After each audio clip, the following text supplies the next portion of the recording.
Lauren adalah anak yang pintar dan berprestasi bagus di sekolah. Dia selalu mendapatkan nilai terbaik di kelasnya. Lauren selalu membuat orang tuanya bangga dan bahagia. Mereka mendorong Lauren untuk selalu rajin belajar. Suatu hari, Lauren mendapat nilai yang tak disangkanya. Nilainya di bawah dari nilai yang biasanya. Hal itu membuatnya sangat sedih dan terganggu. Dia merasa sangat bersalah dan takut mengecewakan papa dan mamanya yang selalu mendukungnya belajar. Teman-teman sekelas Lauren tidak mengetahui bahwa Lauren mendapat nilai yang lebih rendah dari biasanya. Mereka tetap memujinya. Lauren pasti dapat nilai yang paling bagus nih. Iya ya. Wih, keren. Hebat. Iya keren ya. Karena merasa tidak enak dengan teman-teman yang terlanjur memujinya, Lauren pun akhirnya berbohong.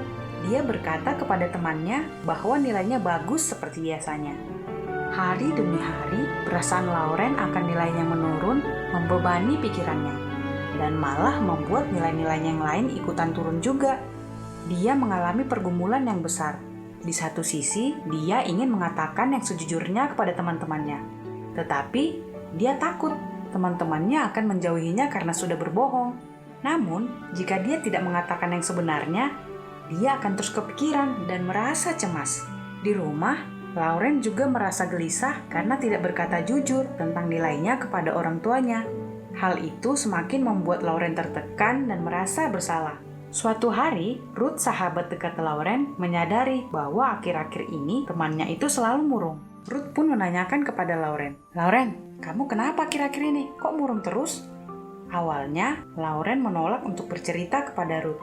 Namun akhirnya Lauren menceritakan kepada Ruth bahwa dia merasa cemas karena telah berbohong kepada semua orang tentang nilainya. Lauren sudah takut duluan kalau Ruth akan menuduhnya sebagai seorang pembohong.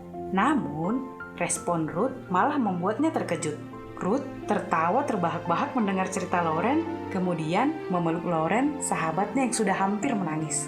Lauren, memangnya kenapa kalau nilaimu turun? Kenapa kamu harus berbohong? Aku berteman denganmu juga bukan karena nilaimu bagus kok. Orang tuamu juga pasti maklum kalau nilai kamu kadang tidak seperti yang mereka harapkan. Emangnya orang tuamu akan menghukummu kalau nilaimu menurun? Ya enggak sih, tapi aku merasa enggak enak sama papa dan mama. Mereka sudah susah payah menyekolahkan aku, Ruth. Lauren, Tuhan Yesus selalu mengasihi kita bagaimanapun diri kita. Kamu jangan menodai kasih Yesus sama kita dengan berbohong karena hal seperti ini, hanya karena kamu merasa tidak enak kepada orang lain. Kenyataan memang tidak selalu menyenangkan seperti yang kita inginkan. Namun, mengatakan kebohongan itu jauh lebih melukai daripada menerima dengan lapang dada. Bukan melukai orang lain saja loh, tapi kamu sendiri juga. Tuh, kamu jadi merasa cemas kan? Udah deh, mulai sekarang mendingan kamu belajar lebih baik lagi. Aku sih yakin, Lauren pasti bisa dapat nilai bagus lagi. Jadi, jangan bohong lagi ya. Kamu yakin, Ruth? Aku bisa kembali seperti dulu lagi. Aku nggak tahu harus bagaimana dengan rasa bersalahku ini. Aku malu pada semuanya. Ya ampun, Lauren. Sini deh. Kita berdoa bareng, biar kamu merasa lebih tenang. Oke? Oke, Ruth. Ya Tuhan Yesus, terima kasih atas kesempatan untuk belajar yang telah Kau berikan kepada kami. Saat ini, sahabatku Lauren sedang bergumul dan memohon pengampunan atas kesalahan yang dia lakukan. Kiranya Engkau mengampuninya dan membukakan jalan kedamaian ke dalam hatinya, sehingga dia semakin mengenal-Mu dan tidak melakukan kesalahannya lagi. Bebaskan dia dari rasa bersalah yang terus-menerus, agar dia dapat memulai hidup baru dengan selalu mempercayakan apapun kepada-Mu. Dalam nama Tuhan Yesus kami berdoa dan mengucap syukur. Amin. Iya Ruth, kamu benar. Aku lega sekarang. Nanti aku mau minta maaf dan menceritakan yang sebenarnya juga deh sama mama dan papa, sama teman yang lain juga. Nah, gitu dong. Ya udah, sekarang ke kantin yuk. Laper nih habis dengar ceritamu. Traktir aku ya. Dasar kamu Ruth. Hahaha. Berbohong memang jalan keluar yang paling gampang dilakukan saat sesuatu berjalan tidak seperti yang kita mau. Namun, tahukah kamu konsekuensi dari berbohong itu? Kebohongan terkecil yang kita sering anggap nggak ada artinya adalah awal dari kebohongan yang besar. Kamu percaya nggak kalau kebohongan itu bisa membuat kita ketagihan untuk mengulanginya?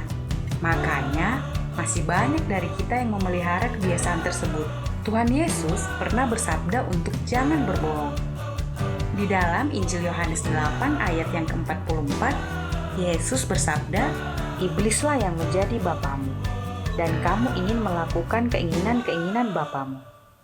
Ia adalah pembunuh manusia sejak semula, dan tidak hidup dalam kebenaran. Sebab di dalam dia tidak ada kebenaran. Apabila ia berkata dusta, ia berkata atas kehendaknya sendiri. Sebab ia adalah pendusta dan bapa segala dusta." Nah, sudah jelas kan? Jika kita berbohong, maka kita menyembah bapa yang salah, alias iblis. Iblis sangat suka jika kita mengikuti kemauannya. Dia suka kita tersiksa dengan kebohongan kita karena kita menjadi cemas dan jauh dari Tuhan. Pada Injil Yohanes 8 di ayat ke-32, Yesus juga pernah bersabda, "Dan kamu akan mengetahui kebenaran, dan kebenaran itu akan memerdekakan kamu." Mengatakan kebenaran membuat kita merdeka. Merdeka dari rasa bersalah, merdeka dari dosa, merdeka dari jerat iblis yang ingin kita tersesat. Jadi, kamu pilih yang mana? Merdeka atau gelisah? Kunci dalam hidup kita adalah selalu andalkan Tuhan di setiap saat. Kamu akan merasa kagum akan berkat-Nya yang tak terduga. Keep faith in Jesus ya.